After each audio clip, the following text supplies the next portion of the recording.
les voy a hacer voy a leer unas notas que tomé a partir de un comentario que aparece en Facebook, en la publicación del evento. El comentario decía: dejen de patologizar la infancia. No sé si lo leyeron. En Facebook, y para no discutir con nadie que uno no conoce, solo contesté que sería bueno que primero nos escucharan hablar. Pero ese comentario me hizo pensar en algunas cosas. Como decimos, tuve ocurrencias a partir de ese comentario. Y la primera ocurrencia que tuve al leerlo fue que me apareció una conocida frase de Jorge Luis Borges sobre el modo imperativo de los verbos. Jorge Luis Borges decía: el verbo leer, como el verbo amar y el verbo soñar, no soporta el modo imperativo. Seguía diciendo: yo siempre les aconsejé a mis estudiantes que si un libro los aburre, lo dejen. Que no lo lean porque es famoso, que no lo lean porque es un libro moderno, que no lean un libro porque es antiguo. La lectura debe ser una de las formas de la felicidad y no se puede obligar a nadie a ser feliz. Esto decía Borges. La segunda ocurrencia que tuve en relación a esto fue recordar que el modo imperativo de los verbos se usa para dar órdenes, también para hacer ruegos y también para expresar deseos.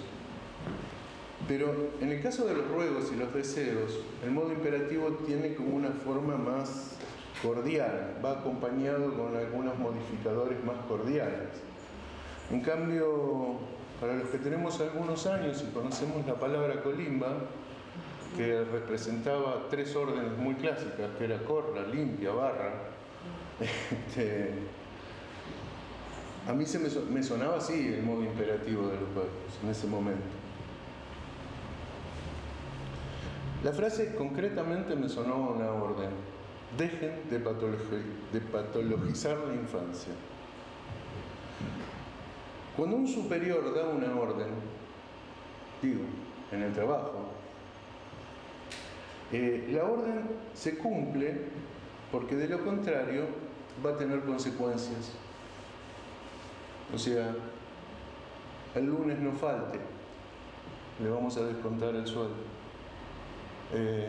O lo que decía antes, corra, ¿no? Si no, va a terminar con una detención o como sea.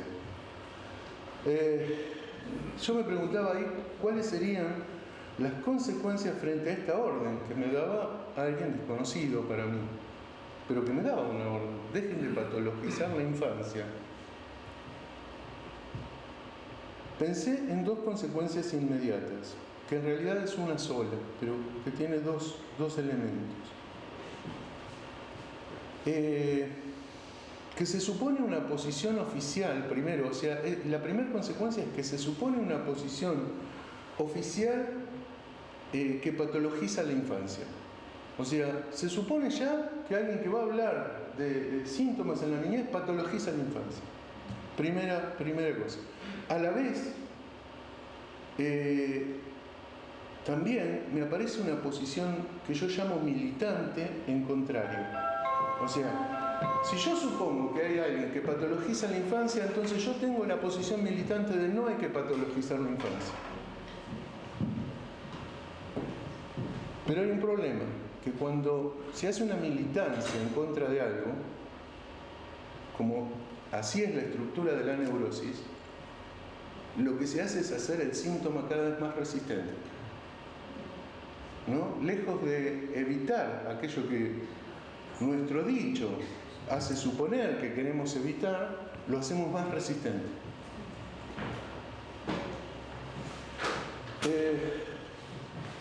No se trata claramente para nosotros, que venimos trabajando estos temas hace un tiempo, ni de patologizar la infancia, ni de patologizar la sexualidad, ni de patologizar el tema que estemos hablando. No se trata de patologizar, justamente todo lo contrario.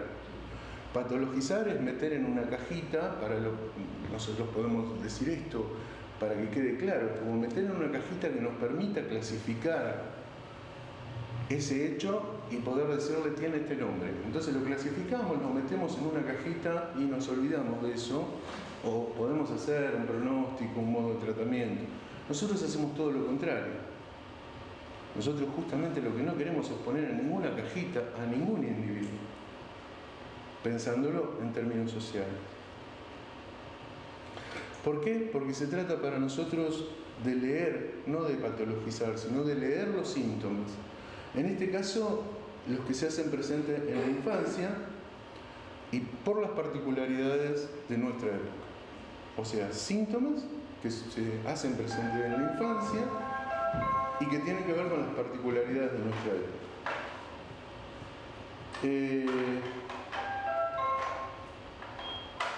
Para terminar esto que tengo para decirles,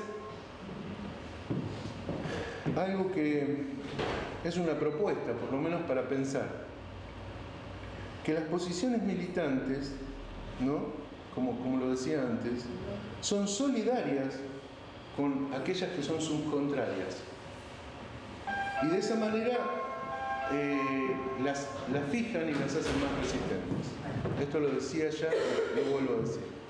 Piénsenlo no solo en nuestro tema de hoy, que es el tema de los síntomas contemporáneos en la infancia, sino que piensen esta idea, que les invito a pensar, en cualquier orden de nuestra vida social en las cuales hay una posición y una posición en contrario. Cuando hay solo dos posiciones, una se solidariza con la otra.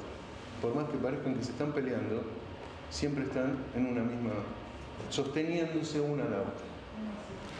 Es una idea. Hoy vamos a intentar escuchar a Homero.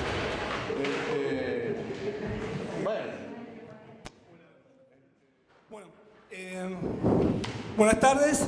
Vamos a ir acomodándonos como podamos. Como verán, es un tema que convoca, parece, ¿no es cierto? Primero voy a presentarme. Mi nombre es Homero Arno, yo soy licenciado en Psicología y practico el psicoanálisis. Ricardo Vila, idem. Y nuestro equipo, Sebastián y Ricardo, de filmación. Vamos a grabar esto, la idea es compartirlo, como el espíritu es compartir un momento donde pensamos, en mi caso desde el psicoanálisis, o en nuestro caso del psicoanálisis, una temática para aportar y pensar juntos. No tiene solamente un formato de que yo sé, entonces bla, bla, bla. ¿No se entiende lo que quiero decir? Y más en un tema tan complejo como el que estamos por tratar. Y que requiere... Me costó, debo admitir que me costó bastante porque tuve que hacer una tarea de jardinero, ¿no?, donde uno tuvo que limpiar la maleza bastante para ver, y esto es importante, y no, digamos, lo que voy a ofrecerles es un recorrido que espero que por lo menos se entienda, o por lo menos vayamos de viaje juntos, caminando algo que vamos a ir charlando. Entonces, en principio, lo primero que pensé, digo, más allá de la patologización, cada vez que digo esta palabra, digo, no me va a salir, ¿no es cierto? Pero de eso, más allá de eso, me parece que si yo digo, bueno, desde que empecé mi práctica hasta ahora, vengo observando cambios, sobre todo en los niños. Ustedes saben que cuando una época cambia, para mi gusto, los primeros que reciben el efecto del cambio son los niños, para bien o para mal. Entonces me puse a pensar, bueno, los primeros pacientes que tuve niños, y en general yo recibía chicos, podríamos decir entre 6 años, 5 años para adelante, y en general yo era más de decir, miren, el tratamiento con niños es muy particular, yo voy a evaluar y va a tener un principio, un desarrollo y un fin. Después, listo, que siga creciendo. ¿Está bien? Es decir, que esa es mi postura. Hoy, si pienso aquel y me pienso hoy, ya no digo eso. Yo digo voy a evaluar. ¿Está bien? Es decir, lo que quiero ubicar son dos tipos de cambios que noto y después ir preguntándome cosas con ustedes e ir respondiéndola. Uno podría decir, hay una manifestación sintomática de lo clásico. En la época de Freud, vamos a suponer que es otra época, o sea que hay otras palabras que habitaban en ese momento, otras cuestiones, uno podría decir que había síntomas que tenían determinadas características. Primero, desde el psicoanálisis, hablar de síntomas ya es una formación compleja. Ya no tiene cualquier un síntoma, requiere de haber recorrido todo un proceso para hacer un síntoma. ¿Se entiende? Entonces, en primera instancia, requiere de muchas operaciones, llamémoslo así, psíquicas. ¿Está? Lo vamos a ir hablando eso también, pero bueno, y que en tal caso eran puntuales. Voy a decir algunas. Que Freud empieza a pensar el primer caso de un niño, saben que es el caso Juanito, o lo que se llama el pequeño Hans.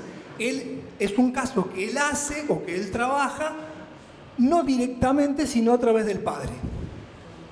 ¿Sí? Es decir, entonces empieza como el tratamiento y funda un espacio para que el psicoanálisis haga cosas con la niñez, con los niños o con los síntomas en la niñez. Porque los psicoanalistas no tenemos especialidades, es decir, tratamos a un sujeto, niño, un sujeto que hay en un adolescente y un sujeto que hay en un adulto, por lo cual estamos tratando el sujeto. Tiene distintas características cada etapa, pero nosotros nos dirigimos hacia eso. Yo voy a hablar de qué estamos diciendo cuando hablamos del sujeto. ¿Sí? Y primera característica eran cosas puntuales. Por ejemplo, un niño que conseguía control de esfínteres, lo conseguía, estaba todo muy bien, 6, 5 años deja de controlar. A la noche se hace caca, o se hace pis. Es decir, que el síntoma viene a interrumpir algo que ya había logrado. ¿Se entiende? O sea, la característica de lo clásico en la época de Freud, ahora también se ve, pero es como se invirtió la relación. Lo que antes era moneda corriente para Freud, o en la época de Freud, ahora es al revés. Es una excepción, que uno tenga un niño así, dice, buenísimo, esto vamos muy bien. ¿Está bien? Es decir, ¿por qué? ¿Por qué? Porque el síntoma como tal implica un conflicto. ¿Un conflicto entre qué? Primero, un conflicto que el sujeto o el niño desconoce, por eso es un síntoma. Si me molesta esto, si que tengo acá, lo saco, no es algo que no sabe, uno sabe qué es lo que le molesta, lo saca y se acabó el problema. ¿Se comprende? Entonces, lo que empieza a suceder que en los síntomas clásicos había 3 cuestiones. La primera, cuestiones puntuales. Por ejemplo, uno podría decir, bueno, fobias. Yo me acuerdo que un niño de 6 años me vino a visitar que tenía fobia a los lobos. Aclaró que nunca había visto un lobo.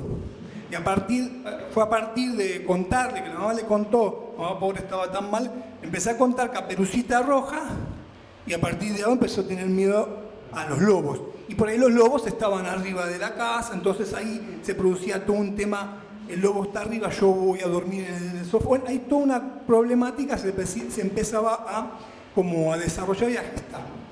Uno podría decir, bueno, la enuresis, controla ese se pisa a la noche. No sabemos muy bien por qué. Cuestiones de miedos, angustias, temores, problemas en el aprendizaje. Niños que estaban inhibidos, por ejemplo, en la aprehensión de los aprendizajes. Es decir, había algo, leían y no entendían, por ejemplo, o entendían pero no retenían. O sea, que había algo con la curiosidad que estaba en juego en relación a la pulsión de quiero saber, que es bien propia de un niño. ¿Está bien? Entonces, también algunos problemas sociales, niños que no podían ir a la casa de otro compañero, otro amigo, porque tenía miedo o algo le pasaba ahí. Entonces, había cuestiones muy puntuales. Hoy, nos encontramos, y que tenía que ver, el origen de la sintomatología tenía que ver con un conflicto intrapsíquico, lo voy a decir así, entre los ideales y la pulsión. Pues ya lo voy a decir, lo dejo solamente nombrado. Y eso se manifestaba con un síntoma, que era una formación para decir, miren, acá hay un conflicto. ¿Sí? ¿Me sigue? Luego de eso, hoy nos encontramos con niños que presentan tres cosas. Yo tengo un pacientito que tiene 2 años. ¿Qué pasó? Que de los 6 a los 2 años. Es un chico que tiene autismo, lo trabajo en un dispositivo que yo creé, que es un dispositivo acuático, es decir, que mi paciente más pequeño es un nene de 2 años y que viene por cuestiones puntuales. Bueno, ahí encontramos algo que es muy importante, que empieza a ver cosas más inespecíficas. ¿Está bien? Es decir, cosas más inespecíficas, por ejemplo, podría ser la enuresis, podría ser la encopresis, podría ser, si vamos, trastornos en la alimentación, desde la anorexia, la bulimia, a come solamente pati. No me acuerdo, come solamente pati. No hay más. Golosina, tampoco, solo pati. No era hamburguesa, era pati. ¿Se entiende? Digo, eso también hay una resonancia con respecto a eso. ¿Tienen calor? ¿Quieren que abra la puerta también? Bueno, y trastornos del sueño. Niños que no pueden dormir solos. Dice el padre, hace 7 años que no duermo en mi cama. No, esa cantidad de tiempo. Y lo que implica el sufrimiento de la nena que en este caso me imagino que quiere pero no puede, entonces todo el lío que es el calvario. ¿Sí? Es decir, empieza a haber cuestiones más inespecíficas, ni hablar, hablando de patologizar, el TDAH. ¿Saben qué es eso? Trastorno de déficit de atención con hiperactividad, o el TDA, que es el trastorno del déficit de atención. ¿Que eso qué sería? Y no se pueden quedar quietos, sentados en la escuela, generalmente es un problema. 4 horas sentado un chico así es un lío, Pero no es que no quiera, no puede realmente sentarse. ¿Sí? Entonces ahí empezamos a abrir como un abanico de cosas que nos encontramos raras en la infancia. De más que decir que estamos hablando de autismo, nombré el autismo. Ustedes saben que el autismo es pandemia. ¿Sabían eso? Hace 15 años era un niño en 1000. ¿Saben cuánto es hoy? Más allá de las cuestiones, porque uno responde determinadas preguntas a eso, 1 en 80. Pero uno podría decir, bueno, obedece a un tipo de diagnóstico, obedece, más allá de meternos en el tema del origen, digamos, del autismo, digo, hay algo que está pasando en la infancia. 1 en 1000, 1 en 80, hay algo que está pasando. ¿Sí? Y que justamente requiere, digamos, el autismo, podríamos uno decirse, es como el paradigma de lo nuevo. ¿Qué significa? El niño no crece. Winnicott, Donald, le suena a los docentes sobre todo, Donald Winnicott decía algo que a mí me parece interesantísimo, que es cuando el niño, ¿qué justificaba hacer un tratamiento psicoanalítico para él? Lo que justificaba hacerlo es que algo del crecimiento de un niño en términos de las cosas esperables, uno puede discutir eso y demás, en una edad ocurría que se detiene, hay una detención. Claro, pero una cosa es una detención en un síntoma clásico, que bueno, tiene enuresis y se trata, otra cosa es que no pueda dormir solo. ¿Se entiende? Que el trastorno alimenticio sea algo más complejo o que nunca comió verdura. ¿Sí? Un niño, en general los bebés, yo estoy pasando por 2 experiencias, digamos, como papá, generalmente comen de todo al principio, luego va como diciendo, bueno, esto sí, esto no, que tienen experiencia como papá, lo saben. Acá estamos hablando de que no. ¿Sí? Entonces uno diría, bueno, muy bien. Entonces, ¿qué características encontramos de diferencia? Primero, la cuestión de la consulta, a la edad. Segundo, la cuestión de qué cosas hay que tratar. Tercero, es cuál es el origen de esto. En el caso de lo nuevo no hay conflicto. El síntoma que uno podría explicar que era por alguna cosa, no hay conflicto. ¿Se entiende? Es decir, que no hay conflicto, ¿qué significa? Que no hay algo que tiene que ver, el síntoma no obedece al origen entre algo que es inconsciente y se manifiesta en alguna cosa. ¿Sí? Entonces uno diría, bueno, ¿por qué pasa esto? Coincidimos hasta ahora que hay cambios en la infancia. Ni hablar, que no estoy hablando de la infancia como un concepto que obviamente es una construcción de una época. Decir niño ya es un lío, porque decir niño, ¿en qué época? Porque el niño como concepto, como idea, tiene unos años nada más, no es algo que existió siempre. ¿Se comprende? No me meto en eso, pero sí lo nombro. Parece lo mismo que la infancia. El término infancia tiene que ver justamente con alguien que no puede hablar, la etimología de la palabra infante. ¿Sí? Es decir, ahí ya ubicamos a un niño de determinada manera en una determinada época. Entonces, lo primero que uno, si seguimos acá, voy a seguir al segundo punto. Dice, bueno, y entonces está muy bien, Homero, yo entiendo lo que me estás diciendo. ¿Por qué? Me pregunto a mí mismo, me pregunto a lo que estoy diciendo, ¿por qué pasa esto? Porque, a ver, la sociología podría decir algo, la filosofía podría decir otra cosa. Los analistas, ¿qué decimos con respecto a esto? Decimos algo muy rápido, que es porque el discurso de la época cambia. ¿Se entiende? Es decir, rápidamente lo definimos a eso. Yo voy a ir desde lo macro a lo individual para decir cómo es que el discurso de la época cambia. Digo discurso de la época, ustedes saben que nosotros estamos atravesados por dos, el discurso del otro, digamos, el discurso del otro, que nosotros lo llamamos como el tesoro de los significantes, es decir, todas las palabras que nos habitan, no importa el idioma, ¿sí? Está contenido en dos discursos, el discurso capitalista y el discurso de la ciencia. Eso hace al guiso de la época. Eso comemos. ¿Está bien? Es decir, bueno, ok, perfecto. ¿Qué es entonces el discurso del otro? El discurso del otro para nosotros, los psicoanalistas, es el inconsciente. Es una cosa tremenda. ¿Qué es el inconsciente? Está bien, yo entiendo eso. Definime inconsciente. Yo lo voy a decir así. El inconsciente, ¿vieron que hace poco se hizo el Congreso de la Lengua en Córdoba? Que fue muy publicitado. En general, lo que dice la Real Academia, había extraído un comentario del tema del lenguaje inclusivo, que no voy a debatir con esto, pero es un interesante tema para abrirlo. Con respecto al lenguaje inclusivo, decían, en la Real Academia, decía que no es posible en la lengua poder meter un término, sino que en general la academia, con buen atino, dice, esto es un término de la academia a partir del uso que se le da. Por ejemplo, googlear. Hace unos años la academia decía, eso no existe, pero el uso hace que el término se imponga. El término no dice, hay 50 tipos que dicen googlear. Más allá de la cuestión que implica, la cuestión política de decir todes.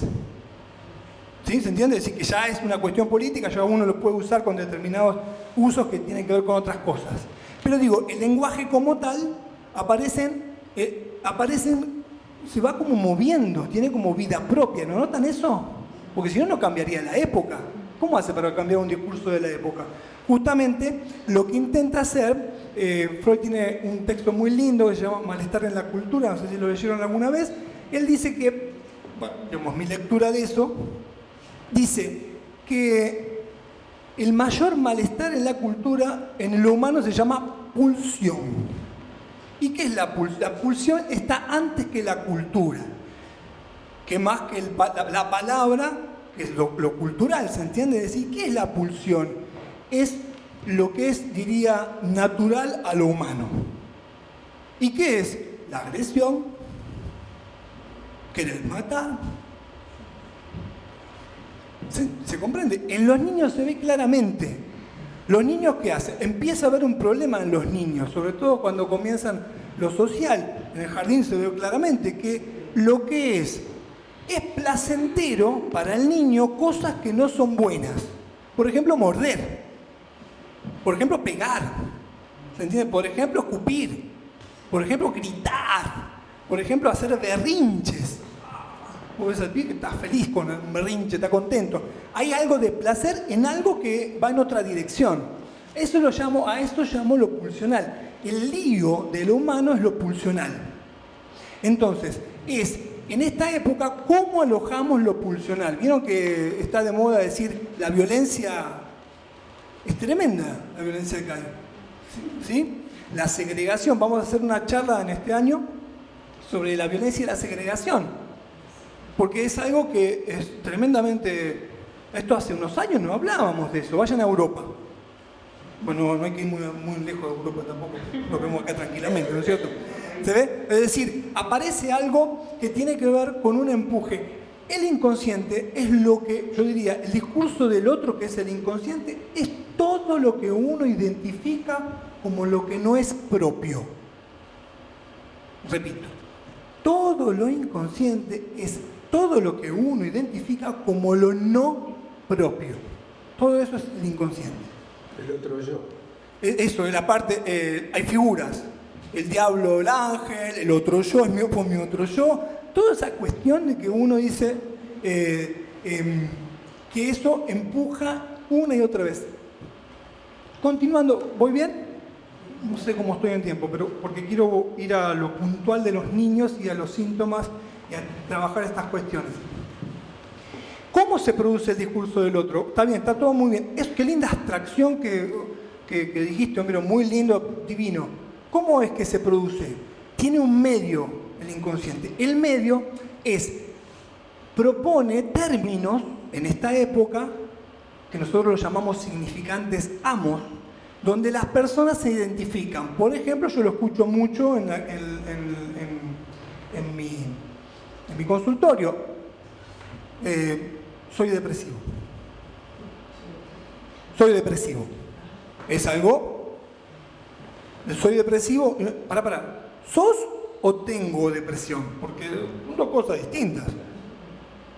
¿Se entiende? ¿Vieron cómo se va deslizando en el lenguaje términos donde uno se identifica? ¿Cómo sucede eso a nivel social? Pero si uno va más al zoom, ¿cómo pasa? Bueno, es muy simple. El discurso del otro tiene un medio. ¿Quién es el medio? Un medium sería. ¿Quién es el medium? ¿Sí? El medium es la familia. ¿Sí? ¿Y cómo es el tema de la familia? Bien, muy sencillo. Los padres le hablan a los hijos, ¿no? En general. El niño, el sujeto niño, hace la experiencia de ser hablado. ¿Qué significa? No viene con las palabras antes, hay que aprenderlas, ¿sí? Es decir, viene a ser hablado y en ese ser hablado, en esa experiencia empieza a identificarse cosas. Me parezco a esto a mi papá, me parezco a esto a mi mamá, no me gusta esto, pero me parezco. ¿Se entiende? Es decir, empieza uno a tener la experiencia de significantes, términos que para los padres es muy importante y que uno se identifica. Por algo es de su familia y no de otra. ¿Me siguen como sigue? Eso en esta época está empezando a producirse efectos. ¿Cuáles son los efectos? Los efectos son, voy a nombrar 3, porque si no me voy a extender y no vamos a perder. Uno es que la figura de autoridad empieza a perderse, el padre como función. Porque uno como papá me puedo postular como autoridad, ¿no? Es decir, voy a fallar, obviamente. Es un problema ser la autoridad. Ya vemos con los dictadores qué pasa. Es un problema ser la autoridad. Una cosa es postularse para la autoridad, que el papá o el padre siempre como función falla, la pifia. Sí, pero empieza a suceder que como efecto el discurso del otro empieza a deslizar cosas. Me pasó algo con mi hijo Marín esta semana, que lo llevé al médico. Entonces voy a la mañana temprano y le digo, bueno Marín, vamos a ir al doctor, te voy a sacar antes del jardín y vamos a ir al doctor. Entonces coma, y ahí viene, ¿te parece? Entonces, cuando digo eso, María, obviamente estaba 7 de la mañana, no, digamos, está bien, pero ven cómo el discurso del otro ¿qué dice eso? Yo digo eso, yo no le pregunté, no le quiero preguntar a mi hijo o pedirle permiso para ir al médico. ¿Dónde se vio? Pero, digo, ahí me agarré, me caché, en el sentido de que ¿qué pasa con el discurso del otro? Empieza como a meterse en cositas. ¿Qué dicen los padres de los chicos en consultorio? Bueno, los docentes lo tienen recontra claro. Y no aceptan, no. Ponerle un no, aparte, ¿sabe lo que me dice? Que no me quiere. Exacto, ¿no? Yo era igual de chiquito y bueno, está bien. No acepta un límite. No le podemos decir que no. Porque no sabe el lío que hace. Discúlpame, ¿cuántos años tiene? 2. Si ahí no tenemos un tema, o sea, ¿qué pasa? El niño, es maravilloso el niño, porque el niño es tremendamente lógico. Nos dice lo que se nos desliza, obviamente va hacia las fisuras, porque no va hacia lo que uno va totalmente fallado, va hacia eso con todo, no poquito. Entonces uno empieza a deslizar. Este ejemplo que traigo, que es muy chiquito, fíjense cómo uno puede decir, el discurso del otro me empezó. ¿Quién era que hablaba? Yo no era, pero sí yo era. ¿Y qué habría en él la posibilidad de que dijera, no quiero ir ¿a qué dijiste? No quiero.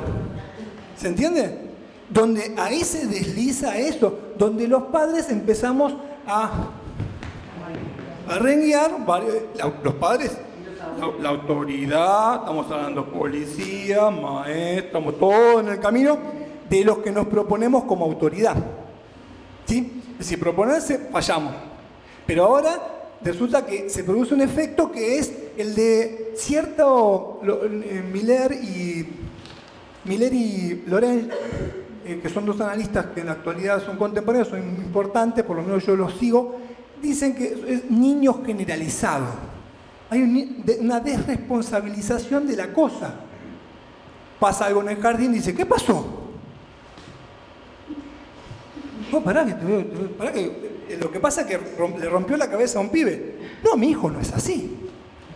¿Se entiende? Antes, yo me acuerdo cuando me mandaba una macana, ya mi viejo me había hecho una penitencia e iba a ver qué pasó. Por ello no tenía nada que ver. No importa, chavo, listo, penitencia, no ve la televisión, ¿qué pasó? No, lo que pasa es que, ¿se entiende? Y uno no lo cuestionaba eso. ¿Se comprende lo que quiero decir? O sea que vamos a lo macro en términos de que está claro de que el discurso del otro nos habla, se va metiendo, ¿sí? Y que eso hace efectos, por ejemplo, la no responsabilidad de los padres. ¿Qué genera eso? Si en la época de Freud el tema era esconder lo que a mí me producía placer porque estaba mal y mi papá, la figura del padre, era reprimir eso, decir no, ¿sí? Decir no. Ahora es todo lo contrario. No hay eso. ¿Y dónde va eso? Y eso va a lo que hablaba Ricardo la vez anterior con respecto a la vergüenza. No hay vergüenza, no hay pudor. Entonces, claro, es todo vidriera. Bien transparente, vengan, charlamos. Y de lo que sea, se habla de lo que sea, cosas de decís, este pibe me está diciendo cosas que yo nunca me hubiese ni atrevido a hablar con mis viejos. ¿Se ve? ¿Se entiende lo que digo? Esos son los efectos del discurso. Voy a avanzar un poco más. Y voy a ir más a lo micro. Vieron que empecé por lo general, fui a la familia, voy a los padres, luego voy a ir al niño. Y digamos, para mi gusto, que es el proceso, ustedes saben lo que es el proceso de subjetivación. Se los cuento, si no. Es el proceso en el cual un niño crece. Un niño la indefensión, digamos, natural de un niño hace que dependan de uno otro, etcétera, etcétera, etcétera. Ahora, eso es un proceso. voy a tomar los primeros 5 años de vida para ubicar algunos síntomas que me parece que están ocurriendo ahora, ¿sí? Y que lo voy a encuadrar para mi gusto dentro de lo que para mí está sucediendo. ¿Qué está sucediendo en la época actual? Es que hay un déficit del uso de la palabra y el lenguaje. Primero hay una licuación de la palabra. Uno te dice, che, mañana voy. Tenés que volver a confirmar, antes mañana voy, mañana voy. ¿Entiendes? Es decir, ahí hay una licuación en el valor de la palabra y el lenguaje. Y que eso, ¿cómo tocan los niños? Muy simple. Jugar. Está totalmente afectado jugar. Jugar es solamente en Toy Story. Como los pibes no juegan como Toy Story, ¿eh? ¿Sí? Es decir, me parece que Toy Story y lo que representó y cómo fue volando Toy Story como concepto, me parece que uno debería pensarlo de otra manera. Un juguete y jugar con el juguete y lo que implica la relación a eso. Digo que hay un déficit importante en la simbolización. El juego es una cosa seria para un niño. Sirve para simbolizar, hace cosas. Jugar es... No, ojo, jugar no es entretenerse, ¿eh? Porque entretenerse puede haber una agenda enorme. Se ve la diferencia, ¿no? Es decir, voy a ir a... Un niño cuando crece, uno podría decir, el primer proceso en el cual empieza a... acá voy a ser muy freudiano, muy Freud. A crecer, vamos a decirlo así, es lo que se llama el destete. Que del nacimiento a los 2 años. ¿Qué sería el destete? ¿Sería que deje de tomar la teta? No, obviamente no. Está siempre, digamos, no hablamos del destete en tanto destetarlo. Porque si no, entraríamos en la cuestión de que a los 2 años, al año, a los 5 años, como se estaba en la medicina en algún momento, no, dale el pecho hasta los 7 años. ¿No es cierto? Después tenía que volver a... Tengo que volver a juntarme. ¿Se entiende? Es decir, ahí aparece algo que no tiene que ver con eso, sino ¿qué es lo que es el destete? Vieron que los bebés, esto se ve claramente, en algún momento empiezan a... Ya. Yo no tengo la experiencia, pero me imagino que fue a morder el pezón, a no querer. Ese uno dice, no quiere la leche, una madre. Empieza todo el rollo de la madre, que soy mala madre, sino que empieza a negar, a hacer un primer corte con respecto a un bebé que es pura incorporación. ¿Sí? Es decir, empieza a haber un primer corte. El primer corte tiene que ver con cierto rechazo al otro que lo cuida, al otro que le toca ser la mamá, se entiende la función. Eso es tremendamente importante y tremendamente angustiante. Sea que pase a una determinada etapa o otra, depende cómo uno lo elabora, porque acá está, fíjense que voy hablando de los niños, pues también voy como pegando los niños con los hijos, habría que esto pensarlo también, niño y hijo es otra cuestión, pero digo, en todo caso, siguiendo la línea uno podría decir, y entonces, ¿qué pasa ahí? Lo que se intenta elaborar en esa primera etapa es lo que se llama la ausencia y la presencia. ¿Y qué sería eso? Y que mamá se va o papá se va y alguien puede no estar, pero volver, ¿se entiende? Hay una cuestión que requiere, o el adentro, afuera. Todo lo que está adentro y todo lo que está afuera. El niño pega, saca, muerde. O sea, ahí empieza a suceder que la pulsión que es la pulsión, digamos, oral, es decir, el chupeteo, el placer por el chupeteo, empieza a entenderse que la comida no es solo para alimentarse, sino que también es para jugar. ¿Sí? Si eso sucede, en muchos casos hay niños que tienen síntomas, por ejemplo, que son los síntomas de la alimentación, que va desde un extremo de anorexia, pero también va a otro extremo que tiene que ver con síntomas que los niños comen determinada comida y no otra. O el niño deja de comer de cosas, por ejemplo, que le hacen bien, verdura, no come la verdura. ¿Se entiende? Es decir, a veces lo que se vive, uno tendría que esto ubicarlo y lo pongo a pensar, y lo que se ubica como algo muy negativo o disfuncional o poco adaptativo, habría que pensar si es algo interesante o importante. ¿Me siguen? Porque que un bebé rechace la comida no es lo mismo que tener un pibe de 7 años que diga no como más. ¿Qué hacemos? No como más, no.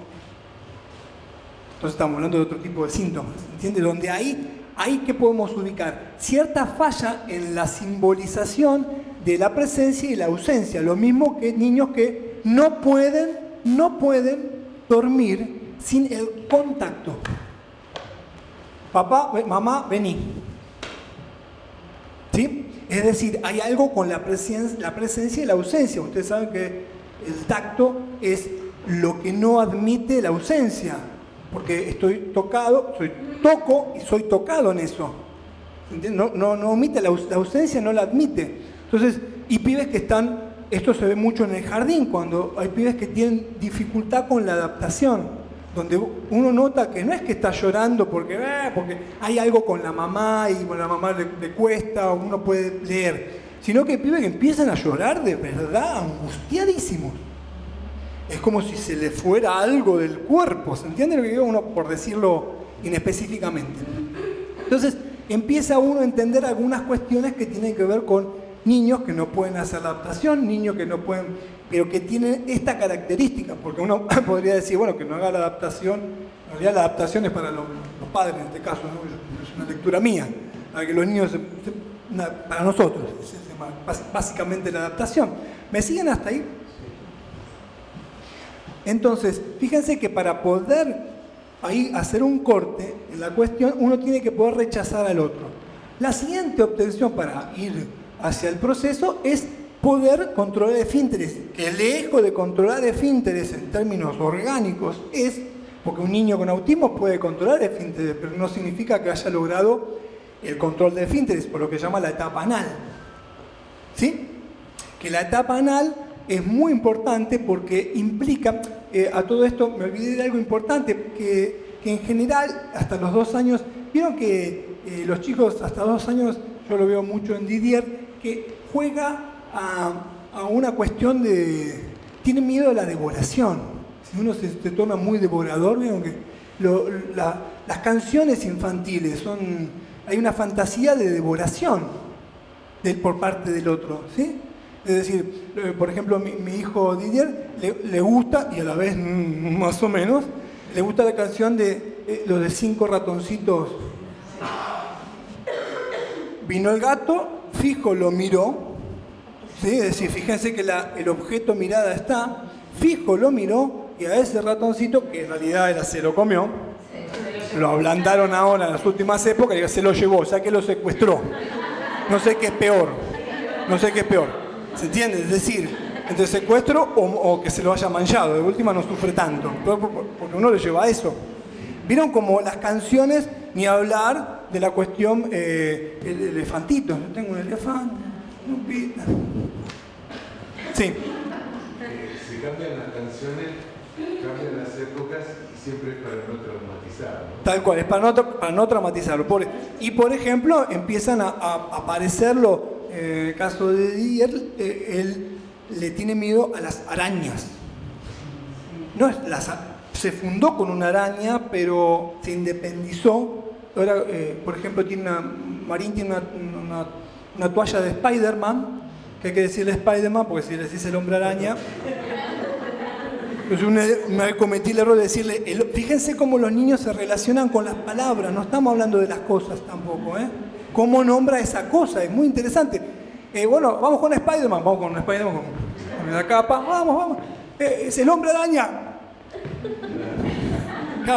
¿Qué hicimos una vez cuando estaba con mucho miedo de la noche? Que justamente el miedo típico de la infancia tiene que ver con lo desconocido, con lo que no se puede ubicar. Agarramos la toalla y empezamos a pisar la araña que hay en el hombre araña. Entonces le pegábamos, entonces él iba y le pegaba. Hacía así y lo tiramos dentro del garaje y cerramos. ¿Qué es sino la escena de una posición activa frente a la araña? ¿Se entiende? Es como jugar, eso es jugar a algo que uno ya es activo, no es pasivo. de eso. No es que la araña viene y ay, me devora, o me come, me pica. ¿Se entiende la fantasía? El juego es para elaborar esa fantasía. Ni hablar los cuentos de hada. Hansel y Gretel. Se lo morfó. ¿Se entiende? La bruja se lo comió. Ya está. ¿Se entiende? ¿Ven cómo esto en la historia uno va ubicando de qué se trata la cosa? Porque hay niños que de repente dicen, contame de vuelta el cuento de Hansel y Gretel. Otra vez. Y otra vez, ¿no? Es decir, ahí uno empieza a decir, es una forma de elaborar esto como cuando, ¿qué te pasó? Me robaron. No sabes lo que me pasó, me robaron. No sabes qué me pasó, me robaron. No sabes, ¿viste? No sabes lo que me pasó, me robaron. Empieza eso a ser como querer circular y agarrarse para que más o menos se destrabe eso que hay uno en uno. ¿Se entiende lo que quiero decir? Esto es muy infantil.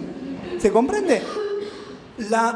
Uno diría, digamos, el control de esfínteres, que es hacia donde uno va, se supone, a no ser que haya estos síntomas, fíjense que son síntomas donde, como decía, se detiene la cosa, no retiene, ¿no? Se entiende decir que no duerme directamente, donde ya el niño se agota, empieza a suceder un montón de cuestiones y la familia también.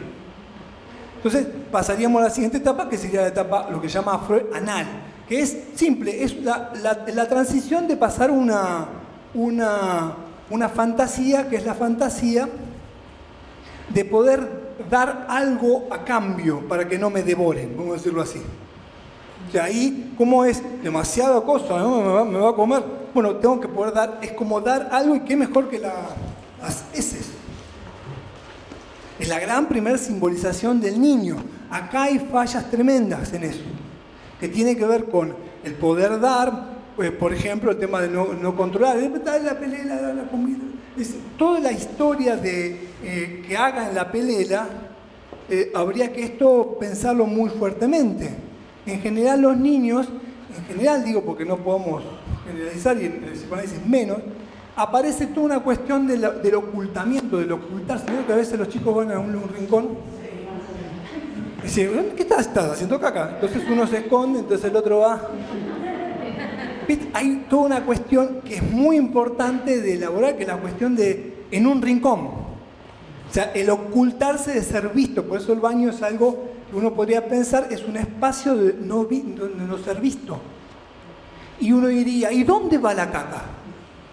Podría pensar, ¿dónde va la caca? Un niño lo puede pensar, a veces lo dicen. Uno podría decir, no, ¿cómo? No, se fue, se puede angustiar mucho y decir, no, se fue a Cancún. Se fue para allá, ahora vuelve en un rato. Se puede angustiar mucho. ¿Por qué? Porque es parte del cuerpo. ¿Quién dijo que es subjetiva, que en realidad es algo que no es parte del cuerpo, pero que le hace mal al cuerpo? Y todo eso es una enciclopedia que tenés que elaborar. Así, ¿se entiende lo que quiero decir? Lo que quiero decir es que la simbolización implica, ¿qué implica de una simbolización? Primero, ubicarlo dentro de la malla del lenguaje, y segundo, que tenga un sentido, que haya una significación para el niño. ¿Sí? Síntomas, por ejemplo, muy típicos, los pibes, que esto sucede bastante, que no tienen límite. No, este pibe es un lío, hace 1 kilómetro, no acepta el no, hay una cuestión con el intercambio. Acá empieza a crearse la culpa, como los niños son tremendamente éticos. La semana pasada iba a decir, la vez anterior hablé sobre la culpa y la génesis, porque me venía muy bien para poder charlar esta cuestión. ¿Cómo se origina la culpa? La culpa se origina primero que el castigo, siempre, y es a esa época. Pero el tema es que no puede ser entendido como la causa y el efecto. ¿Cuántas veces uno reniega con los pibes y los reta diciendo, por lo que hiciste el pibe no tiene idea, porque no tiene idea de tiempo? Entonces, lo que hiciste ayer, ¿se entiende? Uno cómo reta a un niño, nos pone en todo un campo de cómo se reta. Sobre todo cuando un niño de determinada edad no tiene constituido el castigo como tal. Entonces, hay pibes que de repente, que tienen, obviamente, y puede pasar hasta la adolescencia, que empiezan a tener una relación con la ley y con lo que tienen que dar, que es digamos, un pibe que no construye, porque el operador lógico de esto es el amor, para bien o para mal, ¿no? Es decir, el amor, entrego por amor, ¿sí? Y acá hay toda una cuestión con respecto a se va a enojar. ¿Vieron que hay chicos que dicen, ¿se va a enojar? O sea, pibes que están muy atentos por si el otro se enoja y no pueden jugar. Entonces, no, y dicen, perdón, disculpame. O sea, la disculpa es lo que busca es disculparse, pero no entender lo que implica en lo humano algo que estuvo en falta y en una reparación. Entonces ahí uno se ubicaría las cuestiones mucho más. ¿Estoy siendo muy denso en la teoría o...? Entonces uno podría decir, la fantasía que viene es justamente de que el otro se va a enojar y lo que viene a eso es, bueno, puedo entregar algo para parar de saciar la cosa del otro. ¿Está bien? Hay cuestiones que tienen que ver con chicos que, por ejemplo, se golpean, lo que yo fui docente muchos años, y los pibes que son propensos al palo. Vos decís, se golpea. ¿Por qué? Porque los pibes que son torpes, que tiene que ver con el dominio del cuerpo, que es algo que es de la infancia y produce placer. Pibes que se golpean siempre.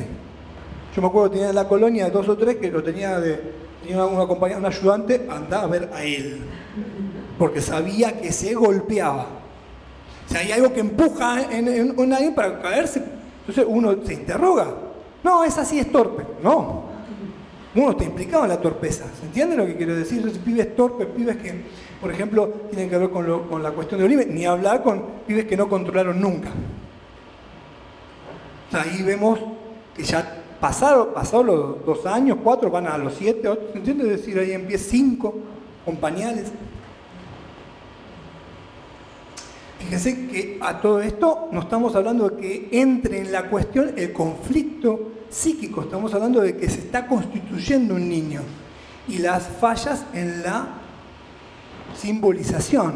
¿Entienden lo que quiero decir? No, hay algo que ahí falla y que produce efectos que estamos pudiendo ver. La tercera cuestión, que en el mejor de los casos, es el tema de, digamos, la cuestión del Edipo, que no voy a entrar en eso, simplemente voy a entrar en 2 cosas. La primera es decir que el Edipo es la simbolización de una diferencia.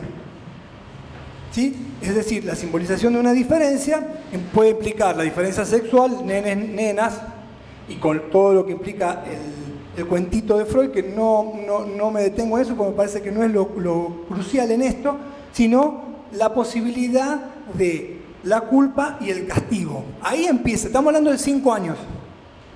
Entonces habría que ver esto, cómo uno lo va gestionando, lo va viendo, y que habría que ver si en él aparece la represión como una cuestión. ¿Qué es la represión? Es un mecanismo inconsciente que separa 2 cosas, lo inconsciente de lo no consciente, o sea, del sujeto. Nosotros analizamos el sujeto. ¿Qué es el sujeto? Uno puede decir, ustedes coinciden conmigo que un niño que nace no tiene un yo. ¿Me siguen? No tiene un yo. Entonces, el niño que rechazó la teta, ¿quién es el que decide ahí? Si no tiene yo, para decir yo no decido, yo no quiero, ¿quién es el que rechaza la teta? A eso los analistas llamamos la emergencia de un sujeto. Un sujeto empieza a emerger, a pulsar con un no quiero eso. Otra cuestión sería, por ejemplo, el sujeto, podríamos pensarlo con una anécdota. Estaba escuchando, ¿se acuerdan de Valdano? Del jugador de fútbol que fue director técnico del Real Madrid, bueno, fue campeón del mundo en la selección de Maradona del 86, etc. Me acuerdo de una entrevista donde él dice, ¿cuál es el secreto de su éxito? Me quedó porque este se analiza. Dije, algo... Dice, ¿será que se parece bastante lo que digo a lo que hago? ¿Se entiende? Porque justamente de lo que se trata es que lo humano se parece mucho a lo que digo a lo que hago, o a veces digo, estoy diciendo esta cosa y digo otra cosa, como lo que me pasó a mí. No, es decir, ¿te parece? Eso ahí marca el sujeto. Ahí está lo que llamamos nosotros sujeto. ¿Me siguen ahí? Sí. Bien. No voy a ir más sobre lo teórico porque me parece que es tirarle una cantidad enorme de información. Lo que quiero decir es que a veces habría que esto evaluarlo en la infancia y tiene que ver con la cuestión de la patologización, ¿no?, de la infancia, que hay que ver que a veces un niño que no está o tiene actitudes inadaptadas, disfuncionales, berrinchosas, es una actitud muy, pero muy del crecimiento. ¿Se entiende? Es decir, que tiene que ver con algo natural, que implica, el crecer implica cortar el lazo con mis padres, o sea, que haya otras cosas, que ya no sea más como antes, es otra cosa, y eso no lo quiero. ¿Se entiende? Es decir, ahí aparece toda una cuestión que en general tendemos a que, al psicólogo, porque este pibe está mal. Donde, por ejemplo, yo he tenido adolescentes donde están tremendamente adaptados. El pibe no se pelea, adolescente, 14 años, no se pelea con los papás. No, el tema muy pulcro, sobreadaptado, es decir, ¿dónde está la adolescencia en él? Me preocupa mucho más ese pibe porque después hablamos de Carmen de Patagón, etc. ¿Se entiende? Es decir, hablamos de un montón de cuestiones para ir al extremo.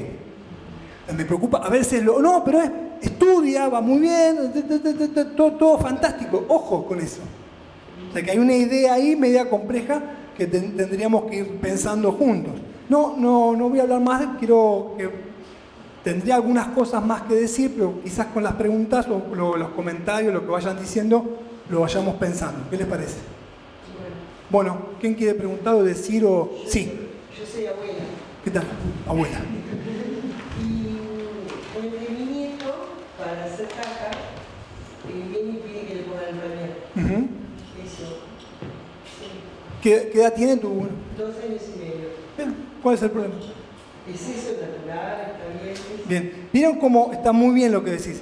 Es muy interesante. Lo que abre, ¿es eso natural o nos vamos a la normalidad? Digamos acá, o a lo natural. Primero, en lo humano, lo natural no existe. Les cuento.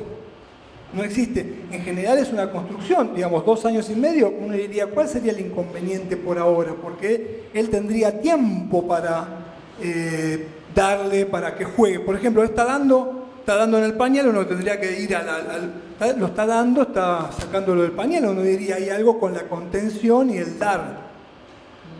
Lo está dando, es como si uno diría, está construyéndolo. ¿Se comprende? Es decir, ahí uno diría, ¿y dónde estaría lo patológico en eso? Mi Marín controló una semana antes de empezar el jardín. Estábamos transpirando y decíamos, hijo de psicólogo, encima no controla. Un quilombo, ¿qué van a decir la gente, no? Es decir, ¿se ven? Es decir, eso es lo que me pasaba a mí en realidad. Pero bueno, lo comparto. ¿Qué más? ¿Se ve? Lo contesté más o menos. Me parece que ahí habría que pensar, ¿por qué tendría que estar mal? 2 años y medio, no tiene tiempo.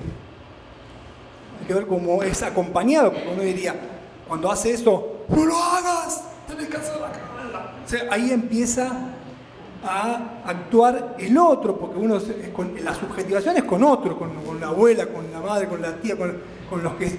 ¿Cómo es? Si se dice, ¡qué asco! Bueno, pero podría ser. ¿Se acuerdan que al principio dije, miren que los papás con los hijos hacen la experiencia de ser hablados? Y que proponen términos para que los hijos se identifiquen. ¿Y cómo es la identificación? Y yo soy muy obediente. Como mi mamá quiere. O como mi papá quiere.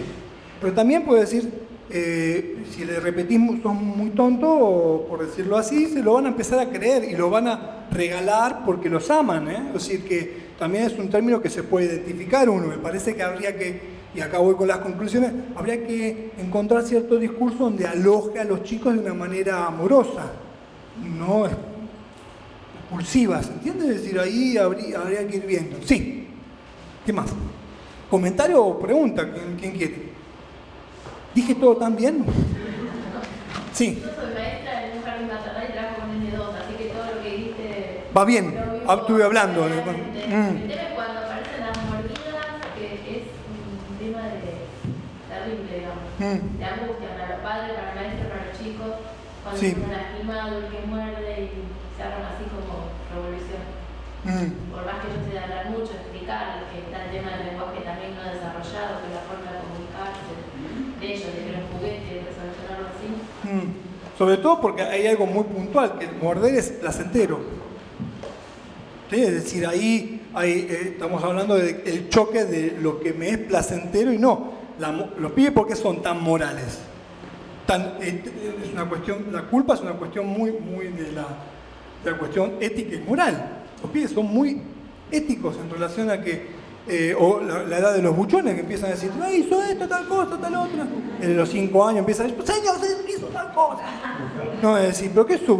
No, justamente tiene que ver con, ahí estamos viendo que el castigo está como, vos hiciste, vos hacete cargo, ¿entiendes? Es decir, pero antes, como la culpa es anterior, uno podría decir que la culpa en ese punto se instala, tendría dos momentos lógicos. Uno se instala de afuera, pero no hay posibilidad de simbolizar, porque no hay posibilidad de el castigo, por lo cual hay que ver cómo se le dice, porque vos por ahí podés imprimir culpa sin querer, ¿y cómo hago para pagar? ¿Se ve? Si no tengo con qué, porque no sé. Entonces, aparece algo, me parece que el límite y la cuestión del no aparece en primera instancia en forma externa. Hay un texto de Freud que se llama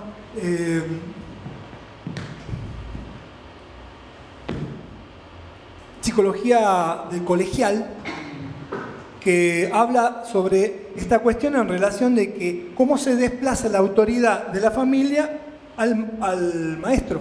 Se habla de esta cuestión, de que en principio es en presencia que está la ley. Cuando te das vuelta, el pibe toca el enchufe, porque toca el enchufe, ¿se entiende? Es decir, ahí, ¿cómo lo ayudás ahí a constituir algo del orden? Pero sí pueden ser pibes muy culposos. Entonces, ¿qué te dice? No, disculpate con mamá, discúlpame. ¿Me das el postre? No, te dije que no, porque por lo que habías hecho. Disculpate, perdón, ¿me das el postre? ¿Se entiende? Ahí, ¿qué está diciendo? No, me está manejando. ¿Se entiende? No está haciendo eso, está no entendiendo de qué se trata la cosa, no está todavía en condiciones de entender que es por un castigo y que vos le estás diciendo que es por eso. No entiende la causa-efecto. ¿Se entiende? Estamos hablando hasta los 4 años, con el mejor de los casos 4 o 5, no está entendiendo. Entonces voy a decir, lo que pasa, entonces lo está llenando de culpa. ¿Y yo qué hice? Sin querer esto, ¿no? Obviamente, cuando morder, con respecto al morder, obviamente no vamos a avalar el morder, pero hay que ver cómo se aloja el morder. Habría que ver con cada uno de los niños. Porque al niño le decís, ¿eh? O lo mirás, como mi papá decía. Parecía, ¿no? El encantador de perro cuando me miraba. Ya estaba. Sí, me hacía pipí. ¿Se entiende? Es decir, hay pibes que no hace falta retarlos, es mirarlo. Y ya empieza. ¿Se entiende? Es decir, hay otro que lo mirás, lo recontra mirás, le pones un coso y decís. Es decir, y yo, bueno, ¿qué hago? ¿Lo tacleo? ¿Qué hago? ¿Lo ato? ¿Cómo hago con eso? Y depende de cada uno. No contesté mucho de lo que dijiste, pero hice asociación libre, digamos, con eso. Pero sí, María. Bueno, a mí me pasó ayer algo con mi hijo. Vamos, tiene casi 4, y charlando, jugando, me dice, no sé quién le pega en el jardín. Entonces digo, bueno, vos no lo devolvés, ¿no? No, me dice. ¿Y por qué no se la devolvés? No. Pero, ¿te vuelve a pegar? Sí, me vuelve a pegar, él pega. ¿Y por qué no se la devolvés? Yo, maestra jardinera, madre de 4 hijos, que algunos se dejaban golpear por los compañeritos. Tuve que enseñarles a que no tenían que defenderse. Entonces dice, no, porque la señorita no me deja. Claro. Pero a él sí lo golpea. Entonces, desde nosotros, lo habla conmigo. En este momento ayer lo hablo conmigo. Y bueno, pero a mí me parece que vos tendrías que mostrarle que no te tiene que pegar. Mirá de que jugamos, seguimos. Es una situación que, viste, yo digo, ¿qué ¿En qué postura lo puedo ayudar para que él, no, bicicleta no me deja, pero el otro sí le pega? Eso, por eso uno podría extraer esto. ¿Qué se extrae de esto que uno dice? Más allá de qué se hace. Porque ¿qué se hace? La respuesta es lo que se puede. No hay receta en esto, ¿eh? Les voy a recomendar este libro, que me sirvió para pensar algunas cosas de... no sé si lo conocen, de Luciano Lutero. Es un libro que está interesante para atravesarlo, tiene cosas de jardín, tiene muchas, muy interesante, no es muy técnico, pero me parece interesante poder compartirlo. Es más crianza, ahí hablamos del tema, introduce un término interesante, más crianza y menos terapia. Él es analista, es psicoanalista, o sea, va contra su negocio, ¿no? Pero es interesante lo que va gestionando con respecto. Uno podría decir, de eso, después yo se los paso, de eso, ¿qué se extrae? Que él le interesa mucho el amor de su maestra y que por el amor de su maestra es capaz de no hacer eso que no se... Pero no hay una ética, la ética es la del amor. Uno en definitiva puede... O sea, un pibe que no se deja amar ni es amado es educable. No se puede educar un niño que no recibe amor. O no lo puede recibir o no se lo dieron, ¿se entiende ahí? Entonces ahí nos encontramos con una otra dificultad. Un pibe que no es amado, no tiene amor, por más que hay amores, ¿no es cierto? No puede decir eso. Entonces si se orienta por eso, uno podría decir otras cosas. Yo entiendo que vos querés mucho a la maestra, ¿no? Por ejemplo. Y me parece muy bien. Entonces pero si no, uno rápidamente va a lo que hago. ¿Qué hago? Y no se debe, entonces uno le explica, le digo uno, porque yo también entro en la historia, uno explica, porque tal cosa, no, porque mira, los nenes no te tienen que pegar y demás, pero él te da un argumento, te dice, la maestra no quiere. Entonces él ama a la maestra, quiere que la maestra lo ame, porque lo necesita, entonces por eso no lo hace. Entonces ahí tenés todo un campo a pensar y a dialogar con él y con la maestra, ¿no es cierto? Es decir, ahí empieza uno a ubicar otras cuestiones con respecto a algo que es muy, muy infantil, que tiene que ver con la cuestión, lo voy a decir así, sádica, la pulsión de exteriorizar la agresión, o la masoquista, que más o menos es la misma, pero al revés, de recibir. ¿Sí? Recuerden que la pulsión tiene varios destinos antes de la represión. Uno es expulsar, o sea, es lo contrario. Me pegan, pego. ¿Sí? Es decir, expulsar lo que no me hace bien. Lo segundo es la vuelta hacia sí mismo. Por ejemplo, hacerse pegar o hacerse retar. Niños que, vos decís, no sé qué, vos le hablás, lo querés, le decís, pero el pibe se vuelve a lo mismo y lo tengo que retar. Entonces el pibe lo es retado, entonces ya ahí tiene un lugar, ¿se entiende? La vuelta hacia sí mismo, eso hacia sí mismo. Fíjense que son todas cuestiones de la infancia. O la otra, sí. No, porque en realidad es por una experiencia que me pasó el viernes en la puerta del jardín, que por cierto llegamos tarde, y había otro nene chiquito que estaba ahí, y nosotros estábamos parados esperando, y el nene iba y venía. De golpe se tropezó con un pie, porque estaba, ¡ey, me pegaste! Y yo dije, y le miré a la mamá y me dice, no te preocupes, porque yo lo vi y se tropezó. Y dice, tropezó. ¿Qué edad tenía? 3 años. Bueno, es típico de... Pero me pegó, o sea... Típico, lo retás y te dice, me pegó. Pero cuando a mis hijos lo reto, me pegaste. Es que en realidad, en un sentido sí. Con la o sea, una cosa es que esto es como cuando dice, malo la mesa. Es un delirio eso. Malo la mesa. Vos te caíste, rompiste la cabeza vos y te diste contra el piso. Es mala la mesa. Malo el piso. Clásico. O sea, y el niño diciendo, me pegaste. No es que, fíjense, la causalidad en ese niño, muchos, no está, no es me tropecé, toqué el pie, porque yo vi la causalidad, causa-efecto no está. Por lo cual, ¿cómo hacer con eso? ¿Ven?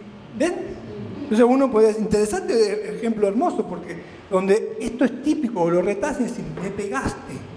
Ahora te van a denunciar como padre por golpeador. Ahora que está ahí van a venir todas a la puerta a tirarte cosas. Sí.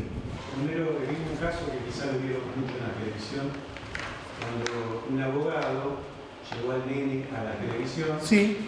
y estaba hablando. Ah, sí. Asesinato, papá, y el nene dice, che, boludo, se mató a Ángeles.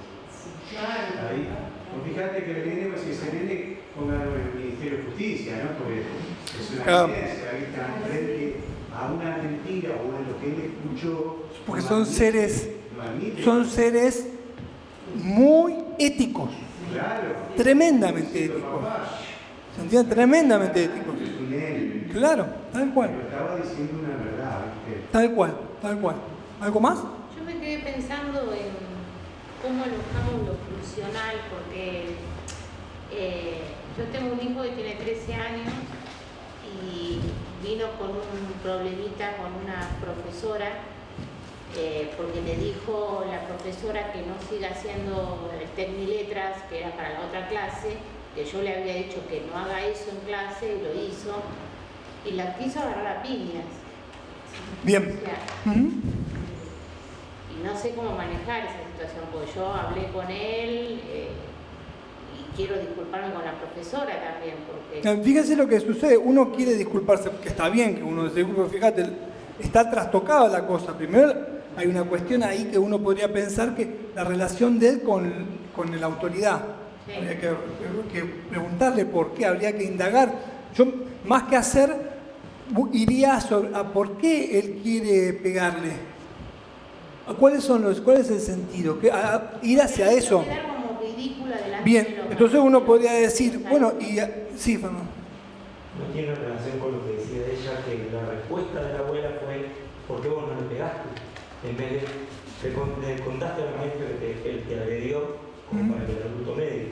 Ese nene crece con que tiene que dar una respuesta y este nene, digamos, lo traslada a ese nieto que da una respuesta. Es una forma de pensarlo, pero justamente ahí se complejiza más porque el niño puber, adolescente, digamos que ahí entran otras cuestiones. Y él lo que dice fue la cuestión del ridículo. Entonces habría que preguntar, ¿y qué te ocurre a vos con el ridículo? Porque hay que ir tirando. Porque si él, digamos, está mal lo que hizo, sí, no tiene que hacerlo, claro, está bien, sí, bien. De vuelta, vamos a lo que hay que hacer. No, habría que indagar a las cuestiones de qué es lo que lleva a él, que tiene que ver con algo, te tiró una pista, te dijo yo, a él algo le pasa con quedar expuesto y mal. Sí, Entonces uno podría decir, ¿y qué te pasa con la exposición? ¿Y qué te dijeron? A ver, contame. Y me dijeron tarado, para mí es como si hubiesen dicho tarado. ¿Y qué te ocurre con los tarados? No, porque los tarados, odio los tarados. ¿Se entiende? Odias a los tarados. Y ¿se entiende? Uno puede empezar a tirar de eso para entender cuál es la lógica que lo lleva a ir a pegar. Que obviamente tiene que ver con la ausencia de la autoridad. Pero le quiso pegar, no le pegó. No, le pegó la pared. Bien, entonces no le pegó a la maestra, le pegó a la pared. No, pero la próxima... Bueno, ahí es pero ahí te muestra algo importante. Le pegó a la pared, no le pegó a la maestra. Sería distinto que le pegue a la maestra. Sí. O sea, en ese sentido hay cuestiones ahí que en él habitan, entonces hay que trabajar sobre eso. Me parece, digo, como para, yo que no sé mucho, pero digo, ahí habría que ir preguntando lo que lo lleva a eso. Me gustaría... Yo quería hacer un correctivo. Sí, dale, Nora. Quería enganchar o sea, después de los 5 o 6 años, y teniendo en cuenta lo que vos planteás en el discurso, que es interesantísimo, también aparece esta cuestión, esta contradicción cuando el niño hay una acción que realiza y se le debe poner una sanción o un límite, que muchas veces no hay una relación lógica para el chico entre lo que hizo y la sanción. O sea, si el hecho tiene que ver con romper un florero, el hecho de que digan que quedás sin televisión 3 días, el pibe no puede entender esa relación, más bien la sanción tendría que ver con la reparación del mismo hecho. Entonces eso me parece que ruptura la posibilidad de que el pibe pueda tener una autonomía moral. Esa es lo que acaba de decir Nora, es hermoso porque hace la diferencia. Sí. El discurso del adulto, por eso es claro, lo que uno va diciendo y lo que uno, claro, y como uno se va regalándole al otro para entender lo que hizo. Está muy bien eso. Uno podría decir, hay una diferencia entre la ley y la legalidad. O sea, no es lo mismo un principio, pensar a través de un principio, que es lo que uno como padre podría, con todas las fallas, podría transmitir a un hijo. ¿Qué puede transmitir? Conclusión, el padre puede transmitir un principio que se sale de la ley.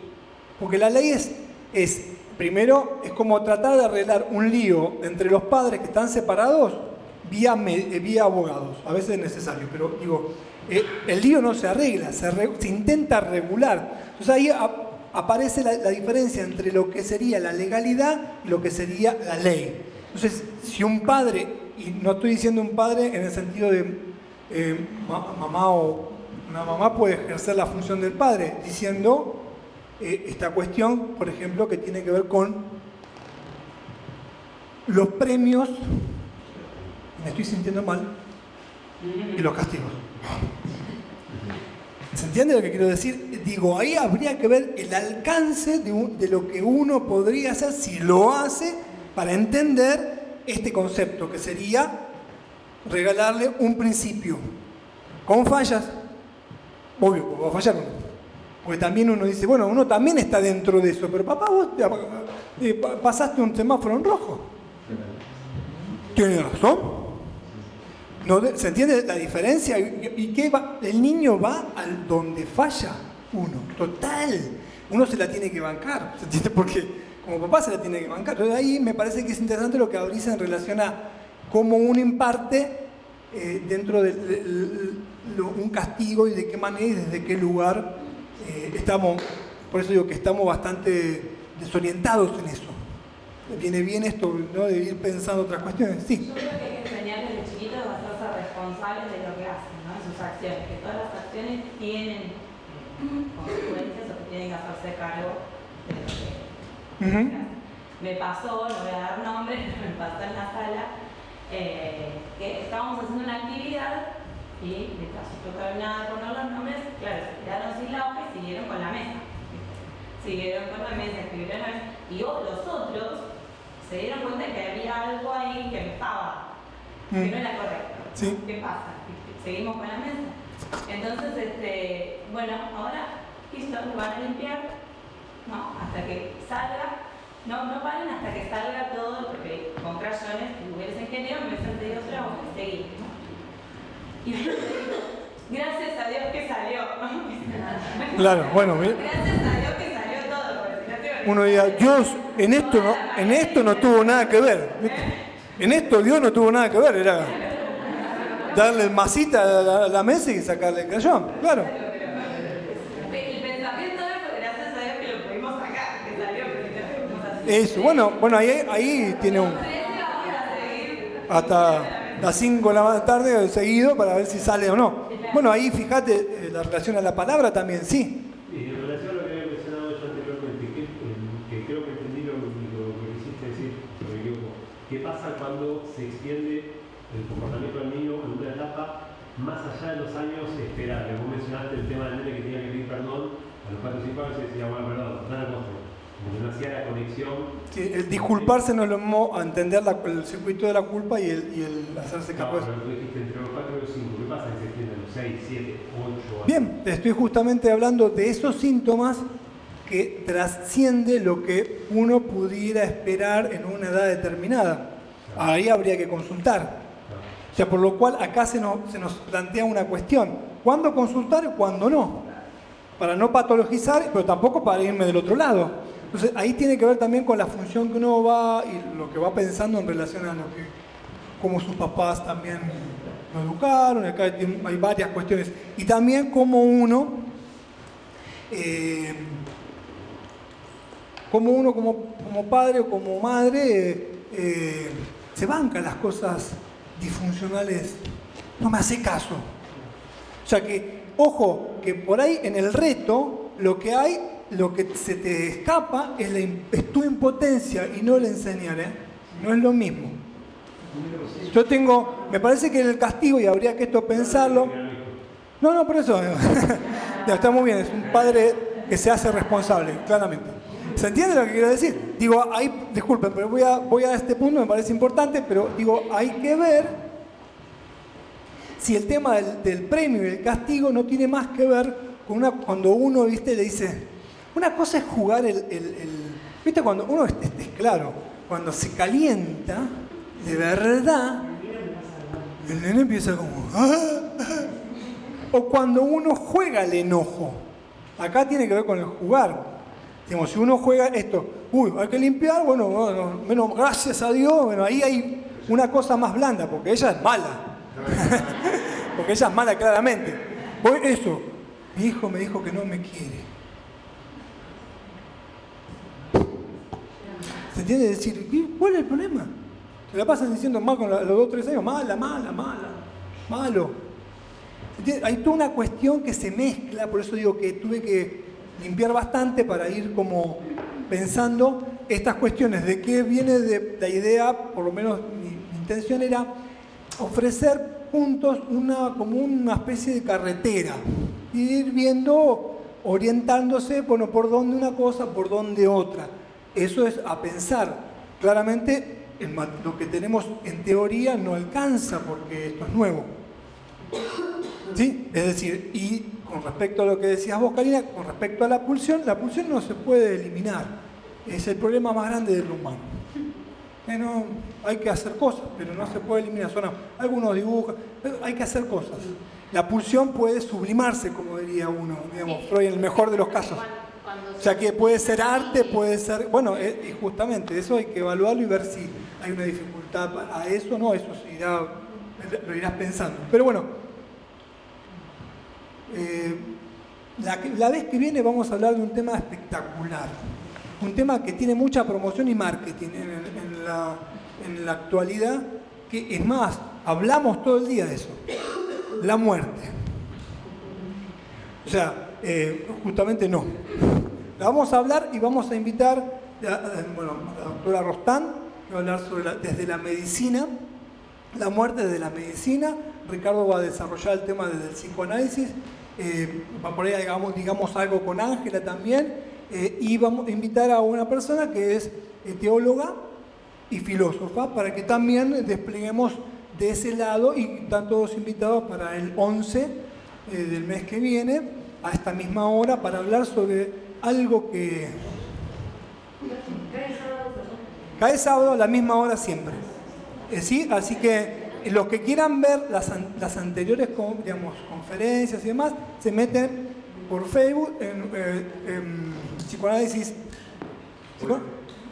Oeste Conferencias, ponen así grupo, nos mandan quiero participar, y tienen acceso a todos